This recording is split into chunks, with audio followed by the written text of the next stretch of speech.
Olá, tudo bem? Bom, eu venho hoje falar sobre um assunto que está gerando muita dúvida com relação às certidões, ainda nesse assunto de certidão. Pode parecer um assunto ultrapassado, mas não é, porque ainda está gerando muitas dúvidas, tá? Antes de falar sobre isso, eu gostaria de pedir para que vocês me seguissem lá no Instagram, tá? alexalves.adv, tá? De advogado. Lá eu trago dicas, notícias, tudo relacionado ao setor de autoescolas e também algumas dicas de direito lá que são interessantes para toda a sociedade, sobretudo para as autoescolas, tá? Bom, eu peço para que vocês me sigam lá, porque lá é o meu maior e melhor canal de comunicação com vocês. Então, o número de WhatsApp que eu deixo aqui é um número comercial, onde eu faço o agendamento das minhas consultas e atendo os meus clientes. Eu não respondo dúvidas no meu WhatsApp, não dá, tá? Então, onde eu interajo com vocês, com o meu público, vamos dizer assim, né? É através do meu Instagram. Então me sigam nas redes sociais, lá no Instagram principalmente, tá? No YouTube, Alex Alves, tudo para autoescolas, mas no Instagram, onde eu faço essa interação diária com todos os meus seguidores, tá? Então a primeira coisa que eu gostaria de deixar claro aqui é o seguinte, que para os profissionais de autoescolas, então agora falando de certidões, tá? Os profissionais devem apresentar 4 certidões que eu já falei no vídeo passado, que são as certidões de execução e distribuição criminal, tá?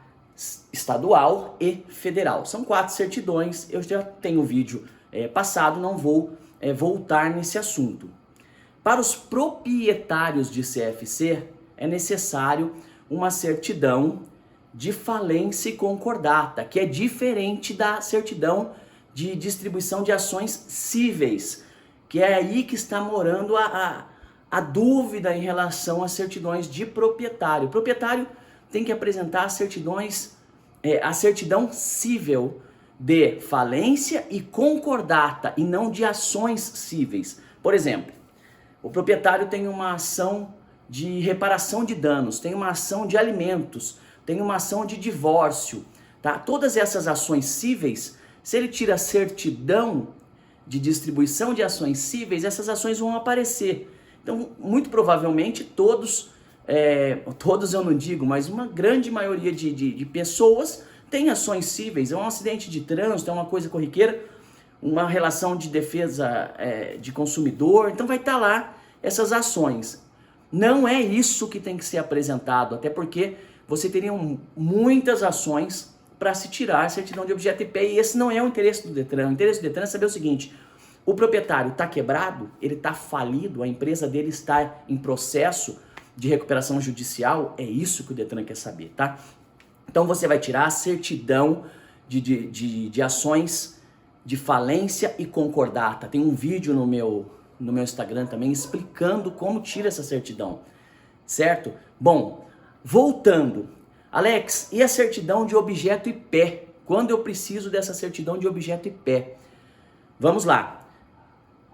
O proprietário, a princípio, se tivesse uma ação de falência em trâmite, precisaria do objeto e pé, mas não é o caso. Porque o que significa certidão de objeto e pé, tá? Certidão de objeto e pé significa que o Detran ele quer saber em que pé está o processo daquela pessoa, tá? Então vamos dar um exemplo. Você tem um instrutor lá, um profissional de CFC, que tem que tirar aquelas 4 certidões que eu já citei, né? Então você tirou lá uma certidão de distribuição criminal e constou lá um processo criminal no nome do seu instrutor.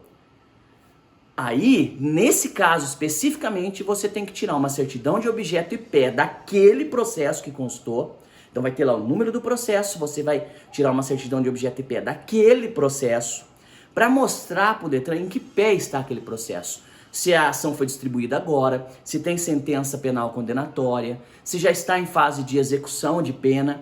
Então o Detran quer saber em que pé está esse processo criminal. Tá? Por quê? Porque existem alguns crimes que são previstos lá na 789 que geram essa necessidade de certidão negativa, né? crimes contra os costumes, contra a fé pública, contra a administração, contra o patrimônio e da lei de entorpecentes. Então são esses 5 tipos, né? Essas 5 classes de crimes, porque ali dentro você tem vários, né?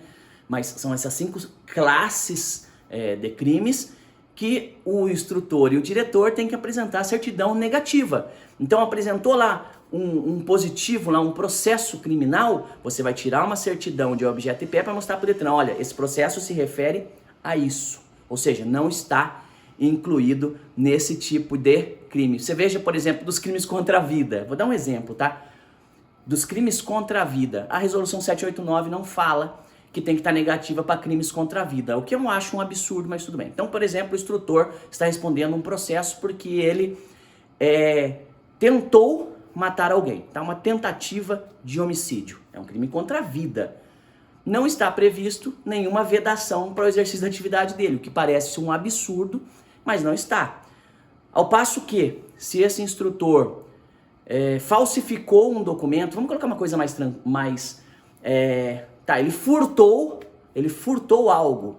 É um crime contra o patrimônio, furto. Se a certidão dele apresentar positiva para furto, que é um crime contra o patrimônio, automaticamente ele não poderá ser cadastrado. Isso nos termos da resolução 789. Agora, de acordo com o pé do processo, em que pé está, bom, ele já foi condenado, ele já foi absolvido, mas isso ainda constou na certidão dele.